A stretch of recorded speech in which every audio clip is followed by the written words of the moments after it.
यहाँ उपस्थित सभी गुरु भाई गुरु बहनों को मेरा प्रणाम है, मेरा प्रणाम स्वीकार है।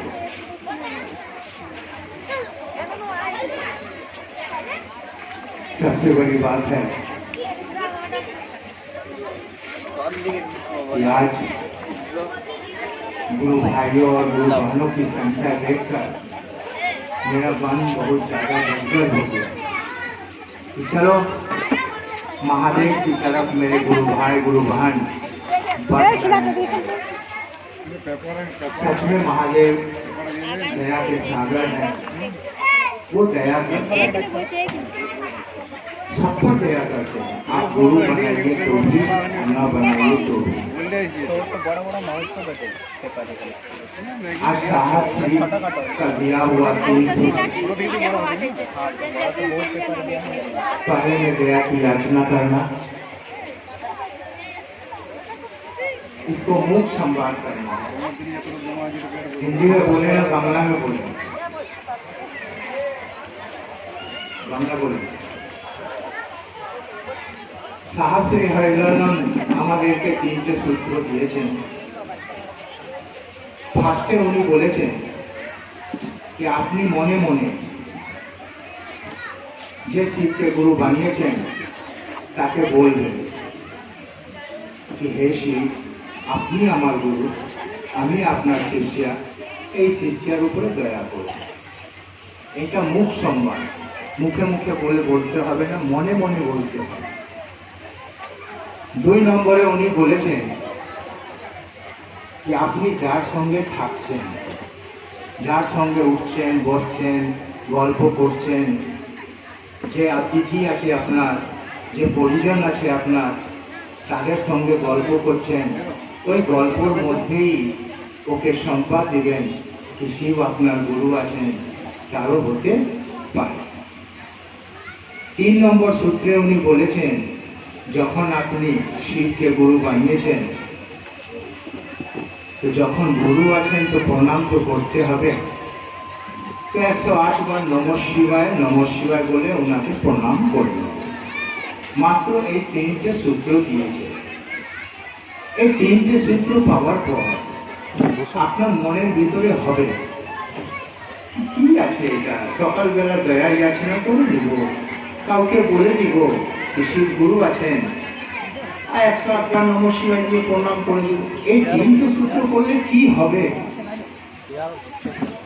এই যে এত হালকা জিনিস, কিছু দিতে পারবে, কিছু করতে পারবে মনে হচ্ছে না, কিন্তু কিন্তু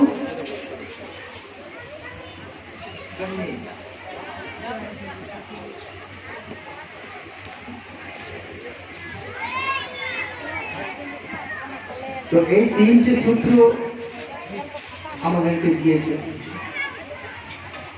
ফার্স্ট সূত্রটা আপনি করতে পারবেন, সেকেন্ড কাউকে না কাউকে বলতে পারবেন। 8 নম্বর যে সূত্র আছে, যখন নমঃ শিবায় করতে আপনি বসবেন, কখন বসবেন? সকালবেলা, বিকালবেলা না রাত্রিবেলা, যখন আপনার সুবিধা হবে।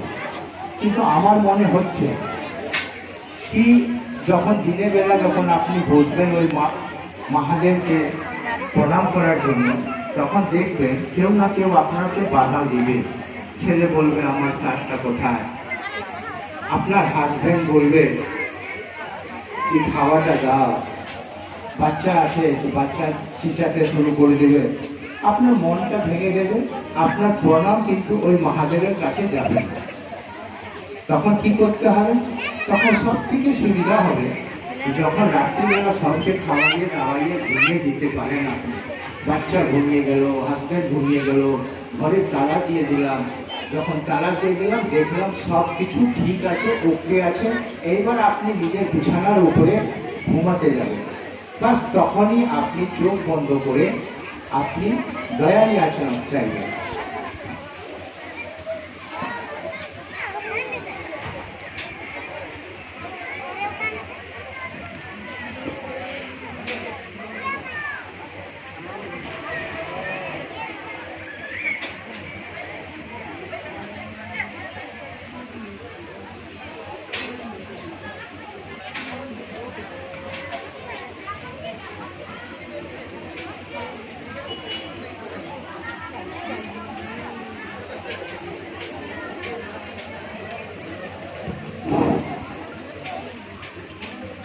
তখন আপনি নমঃ শিবায় করে 108 বার ওই মহাদেবকে প্রণাম করুন। প্রণাম করার আগে আপনি দয়া চেয়ে নেবেন कि हे शिव আপনি আমার গুরু, আমি আপনার শিষ্য, দয়া করে দিন कि আমার প্রণাম আপনার চরণে চলে যায়, আমার প্রণাম আপনার চরণে চলে যায়। কেন দয়া কেন করব?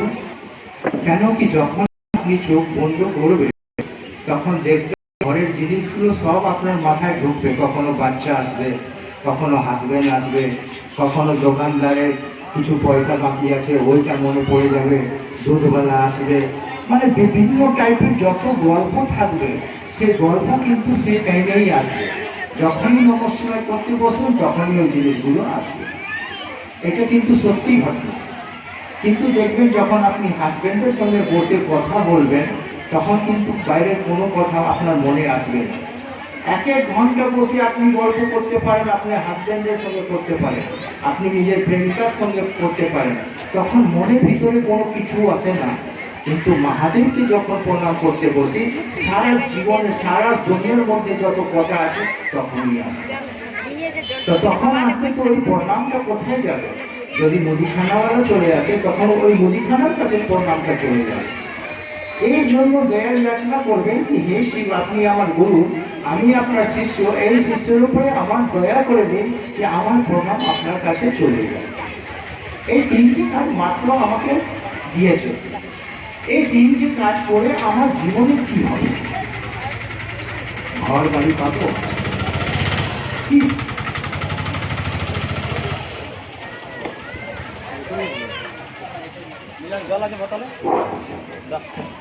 ঘর বাড়ি পাবো কি পাবো? আমি শিবকে গুরু বানাবো। শিব তো গুরু আছেন, আদিকাল থেকে শিব গুরু আছেন।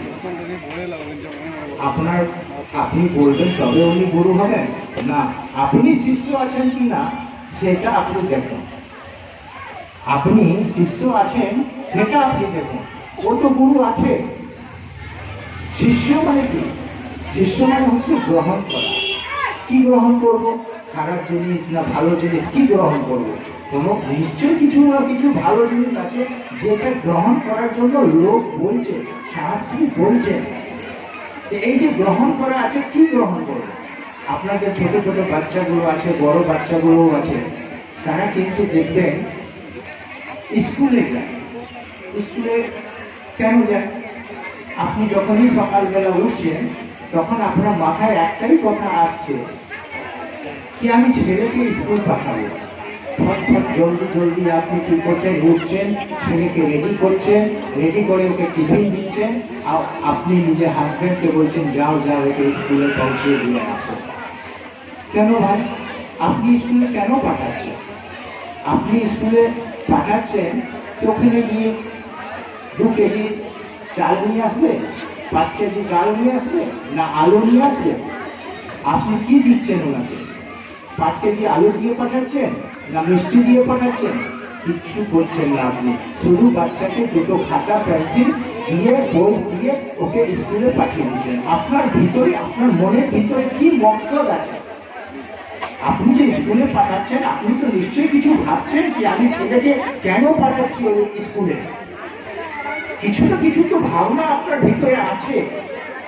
সকালবেলা উঠতে হচ্ছে, ছেলেকে আনতে হচ্ছে, দুপুরবেলা বৃষ্টি হচ্ছে তবুও যাচ্ছেন আনতে, বৃষ্টি হচ্ছে, রোদ আছে তবুও বাচ্চাকে কিন্তু স্কুলে পাঠাতে হচ্ছে। কেন? কি মকসদ আছে? একটাই মকসদ আছে যে আমার ছেলে ওই গুরুর কাছে গিয়ে কিছু শিখতে পারবে। ওখানে যদি ও ভালো করে শিখে নেয় তো ওর জীবনটা সুন্দর হয়ে যাবে, সুন্দর হবে। এইটাই মকসদ। বাচ্চা স্কুলে গেল, যখনই বাচ্চা স্কুলে গেল তখন দেখবেন একটা ক্লাসের মধ্যে কিন্তু 100 বাচ্চা থাকে, কোথাও 75টা থাকে, কোথাও 40টা থাকে। কিন্তু গুরু যে হোমওয়ার্ক দেয়, গুরু যে বুঝায়, যে গুরুটা পড়ায়, যে বাচ্চা গুরুর আদেশ পালন করে, যে বাচ্চা গুরুর আদেশ পালন করে সে বাচ্চাটা কিন্তু মাস্টার মশাইয়ের চোখে পড়ে যায়। কিন্তু যে বাচ্চা গুরুদের আদেশ পালন করে না, হোমওয়ার্ক করে নিয়ে আসে না, তাকে কিন্তু টিচার চিনে না, গুরু চিনে না। যে বাচ্চা গুরুদের আদেশ পালন করে, মুখস্থ করে নিয়ে আসে, হোমওয়ার্ক করে নিয়ে আসে, সে যদি 4 দিন 5 দিন স্কুল না আসে, তো স্যার জিজ্ঞেস করবে কি হ্যাঁ রে, বাংলা ছেলেটা যে এসেছিল ওকে 4-5 দিন ধরে দেখছি, কেউ আসছে না কেন, একটু খোঁজ নিবি তো। কেন ভাই, কিছু দিচ্ছে ও? কিছু দিচ্ছে না, কিন্তু গুরু খোঁজ নিচ্ছে, ওর পিছনে খুঁজছে ওকে, কি কোথায় গেল ছেলেটা, কত ভালো ছেলে ছিল, হোমওয়ার্ক করে নিয়ে আসে, মুখস্থ করে নিয়ে আসে, অনেক জবাব দেয়, কিন্তু ওই ছেলেটা, স্যার খুঁজছে ওকে। ওই ছেলেটা হোমওয়ার্ক করে করে, গুরুর আদেশ পালন করে করে আগে বাড়ে, 10 পাস করে, 11 পাস করে। আর ওই ছেলেটা যদি গুরুর আদেশ পালন সব দিন করে, সেই ছেলেটা ডক্টর হয়, ইঞ্জিনিয়ার হয়, ওকিল হয়, প্রফেসর হয়। কিন্তু ওর ক্লাসের মধ্যেই যে ছেলে গুরুর আদেশ পালন করে না, যে ছেলে গুরুর আদেশ পালন করে না, টিচার তো দুজনকে একটাই জিনিস বুঝায়, কিন্তু যে পালন করে সে ডক্টর হলো, যে পালন করে আইএস হলো, যে পালন করে সে আইপিএস হলো, প্রফেসর হলো। কিন্তু যে পালন করলো না সে কি হলো? তার তো কিছু আছে, কিছু না কিছু তো করবে, জীবনযাপন করার জন্য কিছু না কিছু করবে। সে কি করছে? সে দেখুন ঠেলা চালাচ্ছে, লেবারের কাজ করছে, সবজি বিক্রি করছে। এখানে তো তফাৎ আছে। গুরুর আদেশের পালন যে করলো, ওর জীবনটা কিন্তু সত্যি সত্যি ভালো হয়ে গেল। ওই গুরুর আদেশের পালন করার জন্যই আপনি নিজের ছেলেকে স্কুলে পাঠাচ্ছেন। হ্যাঁ রে, হোমওয়ার্ক করেছিস, স্যার দিয়েছিল হোমওয়ার্ক করেছিস, মুখস্থ করেছিস।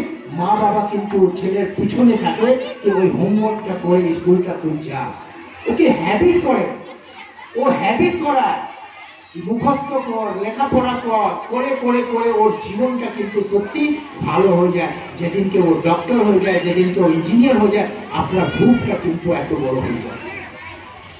আপনার ছেলে ডক্টর হয়ে গেল, এইবার যখন আপনি রাস্তা যখন বেরোবেন, তখন ওই জিনিসটা আপনি বুকের ভিতরে রাখতে পারবেন না। যে লোকের সঙ্গে আপনি কথা বলছেন না, তাকে বলবেন হ্যাঁ দিদি আপনি ভালো আছেন, কথা বলার মৌকা চাই আপনার। জানেন একটা কথা, আমার ছেলে কিন্তু ডক্টর হয়ে গিয়েছে, কত খুশির কথা, কত খুশির কথা। ওইটা আপনি ভিতরে দবাতে পারছেন না, রাখতে পারছেন না। লোককে ডেকে ডেকে বলছেন, মিষ্টি খাওয়াচ্ছেন, শরবত খাওয়াচ্ছেন, যে আমার ছেলে ডক্টর হয়ে গেল, দেখুন ডক্টর হয়ে গেল, কত বড় খুশি। গুরুর আদেশের কত তাগাত আছে, গুরুর আদেশে কত পাওয়ার। কি আপনার ছেলে ডক্টর হয়ে গেল, যখন ও ডক্টর হয়ে গেল, ইঞ্জিনিয়ার হয়ে গেল, আইপিএস হয়ে গেল, ওর জীবনে কিন্তু কোনো জিনিসের অভাব থাকে না। কিন্তু যে গুরুর আদেশ পালন করলো না, ওর জীবনটা কিন্তু নরক হয়ে যায়। কেন নরক হয়ে যায়? ওর জীবনে কিন্তু পয়সার অভাব থাকে। ছেলে যখন জ্বর হয়ে যায়, কারো কিছু হয়ে যায়, ঘরে দেখবেন রুটি থাকে না, বিমার যখন হয়ে যায় টাকা থাকে না, তখন লোকের কাছে কিন্তু 500 টাকা 1000 টাকা চাওয়ার জন্য হাত পাতে, আর বলে কি 1000 টাকা দিন না, আমার ছেলের বহু জোর জ্বর ধরে নিয়েছে, ডাক্তারের কাছে নিয়ে যাব। সারা জীবন ওই খাটে খেটে খেটে মরে, সব দিন মাথার উপরে বোঝ থাকে, কর্জা থাকে। 10 জন ঘরের মধ্যে আসে, মুদিখানাওয়ালা বলে 100 টাকা বাকি আছে, দিবি না কেন রে? যার কাছে 1000 টাকা নিলেন সে আসে বলে কি তুই 1000 টাকা নিয়েছিলিস, কেন দিলি না? সারা জীবন কিন্তু কষ্টতে শেষ হয়ে যায়। এইবার আমাদেরকে এখানে বলা হয় গুরুর আদেশের করা। কি করব? 3টে সূত্র করব। ফার্স্টে দয়া যাচনা করব কি, হে শিব আপনি আমার গুরু, আমি আপনার শিষ্য, এই শিষ্যের উপরে দয়া করব। আর 3 নম্বরে নমঃ শিবায় দিয়ে ওনাকে প্রণাম করা। এই তো 3টে গুরুর আদেশ। এই গুরুর আদেশ আপনি যখন করবেন, কখন করবেন? যখন খুশি তখন করবেন, যখন মন হবে তখন করবেন। রগড়াতে হবে, রগড়াতে হবে। রগড়াতে মানে বুঝেন, যখন কাপড় ধোয়েন না, কাপড় জল নিয়ে নিন বালতির মধ্যে, ওর মধ্যে সারাপ দিয়ে দেন, আর কাপড়টা ওর মধ্যে ভিতরে ঢুকালেন, কাপড়টা বার করলেন আর উপরে রেখে দিলেন, পরিষ্কার হয়ে যায়। কি তিনটে জিনিসই আছে, জল আছে, সার্ফ আছে আর কাপড় আছে। তিনটে জিনিস আছে তো, জলের মধ্যে সার্ফ দিলাম, তারপরে কাপড় দিয়ে দিলাম, আর তুলে রোদ্রের মধ্যে রেখে দিলাম, পরিষ্কার হয়ে যাবে? পরিষ্কার হবে না। তিনটেই জিনিস। কিন্তু যখনই আমি ওর বোতলে ঢুকাবো, তখন ওই কাপড়টাকে নিয়ে যখন রগড়াবো না, তখন ওর ভিতরে যে গন্ধি থাকে, ময়লা থাকে, সেই ময়লাটা কিন্তু ছেড়ে দেয়। ওই ময়লাটা ছেড়ে দেয়, আর কাপড়টা যখন রোদে দিয়ে দেবো, কাপড় বলে দেখ আমি কত পরিষ্কার হয়ে গেছি, পরিষ্কার হয়ে গেছি, দেখ কত। আমি এই তিনটে সূত্রে নিজেকে রগড়াবো। যত রগড়াবেন, যত চর্চা করবেন, যত লোককে বলবেন, যত নমস্কার করবেন, তত কিন্তু আপনি মহাদেবের কাছে চলে যাবেন। কাছে যেতে হবে আমাকে। তার কাছে? ওই মহাদেবের কাছে। কি আছে মহাদেব? কোথায় থেকে আসলো মহাদেব? কেউ বলতে পারে কি মহাদেব এই সংসারে যে আছে, যাকে আপনি পুজো করছেন, যার জন্য আপনি এখানে বসে আছেন, কেউ দেখেছে? এই সংসারের মধ্যে, এই ব্রহ্মাণ্ডের মধ্যে কেউ ওই মহাদেবকে দেখেনি। শুধু মানুষের মাত্র একটা কল্পনা আছে কি মহাদেব এরকম আছে। ওই মহাদেবকে আমরা পুজো করছি, আন খাই করে যাচ্ছি, করে যাচ্ছি, গুরু বানিয়ে নিলাম। কিন্তু একটা জিনিস তো আমাকে জানতে হবে, ওই মহাদেব কি, যে আমাকে চালাচ্ছে, যে এই সংসারটা বানিয়েছে, যে গাছের মধ্যে ফুল ফুটায়, যে গাছের মধ্যে ফল ফুটায়, যে আপনাকে গ্রোথ ধরে, যে আপনাকে বাচ্চা দেয়। আপনি চাইলে আপনার বাচ্চা হবে না, ও যখন চাইবে তখনই আপনার বাচ্চা হবে। যার বাচ্চা নেই, যার বাচ্চা নেই, ও এখানে ওখানে ছুটে বেড়ায়, কিন্তু ওর বাচ্চা হচ্ছে না। কেন? সেদিনকে ওর ইচ্ছা হয়ে যাবে কি একটা বাচ্চা দিতে হবে, 10টা বাচ্চা হয়ে যাবে। 10টা বাচ্চা হয়ে একটা ভাই আছে, বাবলু গুরু ভাই, যে থাকে বাবলু গুরু ভাই সাহেবের কাছে অনেকদিন থাকতেন। মেয়ে ছিল, মেয়ে বিয়ে হয়ে গেছে। একদিন উদাস সাহেবের কাছে বসেছিলেন। সাহেব জিজ্ঞেস করলেন, কেন উদাস আছিস? আজকে কিছু বলছিস না? সব দিন তো সব কথা বলছিস, আজকে তুই কেন বলছিস না? কোনো টেনশন আছে তোর? বলছে, আরে কি বলবো, মেয়ের বিয়ে হয়ে গেছে, 5 বছর হয়ে গেছে, এখনো বাচ্চা হচ্ছে না, ওর টেনশনে থাকে, আর ওর টেনশনে থাকে, আমিও টেনশনে থাকি। সাহেব বলছে কি এই জিনিসের জন্য তুই টেনশন করছিস? যা না, কুকুরের মতন বাচ্চা হবে, চিন্তা করছিস কেন? বাচ্চা হবে। তারপরে সত্যি বাচ্চা হয়ে গেছে। এবার বাচ্চা হয়ে গেছে, যখন 7 মাস হলো, তো আল্ট্রাসোনোগ্রাফি হলো, তো দেখছে কি ওর পেটের ভিতরে 3টে বাচ্চা। এইবার 3টে বাচ্চা আছে। साहब को बोलो कि देखिए ना, ऐसे ऐसे उसको तो 3 ठो बच्चा है। तो साहब बोलते थे हम तो बोले थे कि कुत्ता की तरह की बच्चा होगा, যেরকম কুকুরে 10টা বাচ্চা, 5টা বাচ্চা, 4টে বাচ্চা হয়, ওরকম হয়ে যাবে। কি করতে হবে? সাহেব বলে দুটোকে বার কর, একটাকে বার করে দে, দুটো থাক। একটাকে বার করা হলো, আর দুটো বাচ্চা এখনো আছে, যার বয়স 4-5 বছর হয়ে গেছে। সাহাবকে আপনি একটু ফিলিং করেন, আপনার যে ব্যথাটা আছে, আপনার যে দুঃখটা আছে, ওই দুঃখটা আপনি শেয়ার করুন। কার সঙ্গে? সাহেবের সঙ্গে। যখন সাহেবের সঙ্গে আপনি নিজের দুঃখটা শেয়ার করবেন, তখন সাহেব কিন্তু এত পাওয়ারফুল লোক যে আপনাকে সব কিছু দিতে পারে। সাহেব বললেন, যদি মহাদেব না যায় তাহলে আমি দিব, চিন্তা কিসে, তুই মহাদেবের কাজ কর, আমি তোকে কিন্তু দিব। এমনি অমনি জিনিস নয় দিদি। আজকে রবিবার, আমি দুর্গাপুরে থাকি, খবর পেলাম আজকে শিব চর্চা আছে এখানে। আমি বললাম চলো, কালকে নিলাম আপনার থেকে এখানে চলে আসলাম দিদি। কেন? আমার মহাদেবের কাজ। মহাদেব তো কি না করে আপনি চিন্তা করতে পারবেন না যে আপনার গুরু আপনাকে কি করতে পারে। আপনি যে তিনটে সূত্র করবেন, তিনটে সূত্র করার পর আপনি ওনার কাছে আস্তে আস্তে আস্তে আস্তে ওনার কাছে চলে যাবেন। যখন ওনার কাছে চলে যাবে, ওনার নজর আপনার উপরে থাকবে, আপনি কিন্তু হাতটা ছাড়াতে পারবেন না। কিন্তু এর মধ্যেও কথা আছে যে আমরা কিন্তু ধরতির আকর্ষণে পড়ে আছি। ধরতির আকর্ষণটা কি? বাচ্চা আছে, হাজবেন্ড আছে, টাকা আছে, পয়সা আছে, গাড়ি আছে, মানে বিভিন্ন টাইপের আকর্ষণ কিন্তু আমাকে ধরে টেনে রাখে। ওই আকর্ষণের মধ্যে আমরা এরকম ফেসে যাই, যার জন্য আমার জীবনে কিন্তু দুঃখ আছে। তখন কি হয়? ধরুন আপনি চিন্তা করছেন, শিবচর্চার মধ্যে আসছেন, আপনার ঘরে কেউ মারা গেল, আপনার মনটা ভেঙে যাবে। বলবেন কি এত শিবচর্চা ঘরে করছিলাম, আমার ঘরে এরকম কথা হলো। পাশে লোকগুলো বলবে দেখ না, শিবচর্চা ছিল, এই ঘটনাটা ঘটলো। যখন এইসব কথা শুনবেন না, তখন মনটা ভেঙে যাবে। আর আপনি কি করবেন? শিবচর্চাটা ছেড়ে দেবেন। শিবচর্চাটা ছেড়ে দেবেন। না বাবা না, আর শিবচর্চা করবো না, আর মহাদেবের নাম নেবো না। কেন কি? মহাদেবই আমাকে দুঃখ দেয়, মহাদেব আমাকেই কেন দুঃখ দিল, আর আমি মহাদেবের নাম নেব না। এই জন্য আপনাকে দয়া যাচনা করতে হবে কি হে শিব, আপনি আমার গুরু, আমি আপনার শিষ্য। এই শিষ্য আমার এত দয়া করে দিন যে আমি আপনার তিনটে কাজ করতে পারি। একটা ছোট মেয়ে ছিল, ছোট মেয়ে, গ্রামে। ও নিজের বাবাকে বলছে, বাবা বাবা, এই পাশে একটা মেলা লেগেছে, চলো না, আমাকে দেখিয়ে দাও না। বাবা বলছে না না রে, কালকে যাবি, আজকে যাস না, আজকে মেঘলা করেছে, আজকে যাস না।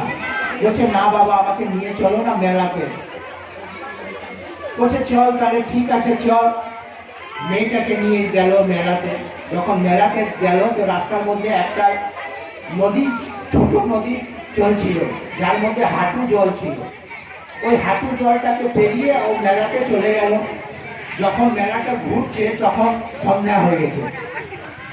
তখন দেখছে কি ওর মধ্যে এত জল হয়ে গেছে, এত জল হয়ে গেছে। এইবার ওই নদীটা কি করে পার করবে, ওই নদীটা কি করে পার করবে? তখন বাবা বলছে মেয়েকে, একটা কাজ কর, তুই না আমার পিছনে ধরে নে, জোর করে ধরে নে, আমি হেঁটে হেঁটে না নদীটা পার করে নেব। মেয়েটা বলছে ঠিক আছে, ভিজে যাব, ঘরে কাপড়টা চেঞ্জ করে নেব, আমি তোমাকে ধরে নিচ্ছি। যখন ও নদীতে মাঝখানে পৌঁছালো, তখন মেয়েটা বলছে বাবা, আর সহ্য করতে পারছি না, জলের যে ধার আছে না, এত তেজ ধার আছে যে আমার মনে হচ্ছে যে আমার হাতটা তোমাকে ছেড়ে দিল। একটা কাজ করো না। বলছে কি? একটা কাজ করো না। বলছে কি করতে হবে? বলছে কি তুমি আমার হাতটা ধরে নাও, যদি তুমি আমার হাতটা ধরে নাও না, তাহলে তুমি আমাকে ছাড়বে না। তখন বললো ঠিক বলছি। ও হাতটা ওর বাবা ধরে নিল, আর নদীটা পার হয়ে গেল। মহাদেবের কাজ করার জন্য আমি এরকম কাজ করব, এই তিনটে সূত্র এরকম করব, মহাদেব আমার হাতটা ধরে না। আর যখন মহাদেব হাতটা ধরে নিবে, আপনি হাতটা ছাড়াতে পারবেন। আপনার জীবনে যদি দুঃখ আছে, তকলিফ আছে, কষ্ট আছে, তো হাতটা ছাড়াতে পারবেন কি? কেন পারবেন না? কেন কি? আপনার কাজটা দেখে ওই মহাদেব কিন্তু আপনার হাতটা ধরে নিয়েছে, আর হাতটা ধরে ও নিজের কাজটা করাবে আপনার কাছ থেকে। আপনি যে এত অমূল্য জীবনটা পেয়েছেন, এই জীবনটা পেয়েছেন, এর মধ্যে আপনি ঘরে থাকতে পারেন, এসিতে থাকতে পারেন, আরামসে ঘুমাতে পারেন, কিন্তু আপনার জীবনের মধ্যে এই যে 3 ঘন্টা 4 ঘন্টা আপনি এই যে এখানে সময় দিচ্ছেন, এই সময়টা কাকে দিচ্ছে? আপনার জীবনের মধ্যে এই সময়টা কিন্তু মহাদেবের জন্য দিচ্ছে। মহাদেব কিন্তু আপনাকে এই রিটার্ন 16 গুণ করে আপনাকে এই টাইমটা রিটার্ন দিবে। আপনি করে দেখুন, মজাই মজা আছে দিদি। এই তিনটে সূত্রে যে বুঝতে পারে না, দেখে বুঝাতে পারবেন না। যে রসগোল্লা খাবে সেই বলতে পারে কি রসগোল্লাটা কত মিষ্টি আছে না টক আছে। এই জন্য এই তিনটে সূত্র আপনারা পেয়েছেন। এই তিনটে সূত্র একদম চোখ বন্ধ করে দেখুন, আপনার জীবনে যদি চেঞ্জিং না আসে মহাদেবের কাজটা ছেড়ে দেবেন। ফার্স্ট কথা। সেকেন্ড কথা, যদি আপনি তিনটে সূত্র করতে পারেন, যদি আপনি তিনটে সূত্র কন্টিনিউ করবেন, তা আপনার কথাবার্তা চেঞ্জ হয়ে যাবে। আপনার কথাবার্তা চেঞ্জ হয়ে যাবে। আপনি যে কারোর সঙ্গে ঝগড়া করে দিচ্ছেন, কাউকে গালাগালি করছেন, কাউকে কিছু বলে দিচ্ছেন, চেঞ্জ হয়ে যাবে, একদম চেঞ্জ হবে। লোক বলবে কি দেখ রে, তো কত ঝগড়া করতো, জল ভরতে যেতাম তো খুব ঝগড়া করতো, এখন শিবকে গুরু বানিয়ে গেছে, ওর কথাবার্তা কত মিষ্টি হয়ে গেছে। লোক বলবে আপনাকে এইটা দেখ শিব শিষ্য কিরকম হয়ে গেল, কত ঝগড়ানো ছিল কিন্তু আজকে ভালো হয়ে গেছে। আপনার কথাবার্তা চেঞ্জ হয়ে যাবে, আপনার রহন সহন চেঞ্জ হয়ে যাবে, আপনার খান পান চেঞ্জ হয়ে যাবে, আপনার সোচনে কি শক্তি চেঞ্জ হয়ে যাবে। ওই মহাদেব মহাদেব করে মহাদেব ওকে কি চাই বলুন তো? মহাদেব কিছু চাইছে না আপনার কাছ থেকে। এই সারা সংসার তো ওরই আছে, ও কি চাইবে আপনার কাছে? আমাকে খুশ করতে হবে ওকে। ওর তো কোনো জিনিসের অভাব নেই, তো ওকে খুশ করার জন্য আমাকে কি করতে হবে? ওর তিনটে কাজ করতে হবে, ওর তিনটে কাজ করতে হবে ওকে খুশ করার জন্য, ওকে আমার তরফ দৃষ্টি দেওয়ার জন্য। এই তিনটে সূত্র আমাকে কন্টিনিউ করতেই হবে। যখন এই তিনটে সূত্র ভালোভাবে আমি করতে পারবো, আমার কথাবার্তা চেঞ্জ হয়ে যাবে, আমার রহন সহন চেঞ্জ হবে, আমার খান পান চেঞ্জ হয়ে যাবে। আমার যে দুঃখ আছে জীবনের মধ্যে, আমার যে তকলিফ আছে জীবনের মধ্যে, কত জন্ম নিয়ে আমি কতবার এই ধরতির মধ্যে জন্ম নিয়েছি, তারপরে এখানে এসেছি। আপনার জন্ম একটা গরিব ঘরের মধ্যে কেন হয়েছে, কিন্তু কারো জন্ম কিন্তু বড় লোকের ঘরে কেন হচ্ছে? কারণ তো আছে, কিছু না কিছু তো কারণ আছে। কি আপনার জন্ম একটা গরিব ঘরে হলো, আর একজনের জন্ম কিন্তু কোটিপতির ঘরে হলো, কেন? কিছু না কিছু তো কর্মফল আছে। আর গুরু যখন আপনি গুরুর সঙ্গে যখন দয়ার আলোচনা করবে, একটা পাওয়ার আছে ওই গুরুর কাছে, যে আপনার জীবনে যে কর্মফল আছে ওই কর্মফলটাকে যদি নষ্ট করতে পারে, তো ও আছে গুরু। ওই গুরু যিনি এই সংসারের রচনা করেছে, ওকে তারই নাম আছে শিব। শিব মানেই আছে কল্যাণ করা। যখন আপনি ওর শিষ্যকে আপনি দেখভাল করবেন, লোককে দেখভাল করবেন, গরিবকে হেল্প করবেন, তখন ওই মহাদেব বহু খুশ হয়। আর যখন খুশ হবে তখন আপনি ওর চোখের উপরে পড়ে যাবেন। আর যখন চোখের উপরে পড়ে যাবেন তখন কি হবে? ও চাইবে কি আপনার জীবনটা সুখময় হোক। আপনার জীবনে যদি সুখময় মহাদেব চাইবে, তো কি করতে হবে মহাদেবকে? আপনার ঘরের লোকগুলোকে ভালো করতে হবে। যে মদ খেয়ে আসে, যে গাঁজা খেয়ে আসে, যে দিন রাত আপনার ঘরে ঝামেলা করে, দিন রাত গালাগালি করে, মহাদেব ওকে ঠিক করবে আপনাকে ভালো রাখার জন্য। আপনাকে বলতে হবে না, মহাদেব বুঝে কি আপনার ঘরের মধ্যে কি আছে না আছে, কেন সন্ত্রাস আছে, কেন ঘরের মধ্যে অশান্তি হচ্ছে। মহাদেব যখন আপনি দেখবেন যে আপনি ভালো করে তিনটে সূত্র করছেন, তো ফার্স্টে আপনার ঘরের যে চিন্তাধারা আছে, ঘরের যে ব্যবস্থা আছে, ওকে ভালো করবে, আর তারপরে আপনি ভালো হতে পারবেন। এইটাই তিনটে সূত্র আছে, এইটাই শিবচর্চা আছে, আর কিছু নেই দিদি। এই কথা বলে আপনাদেরকে আবার একবার প্রণাম জানাই। আমার প্রণাম স্বীকার।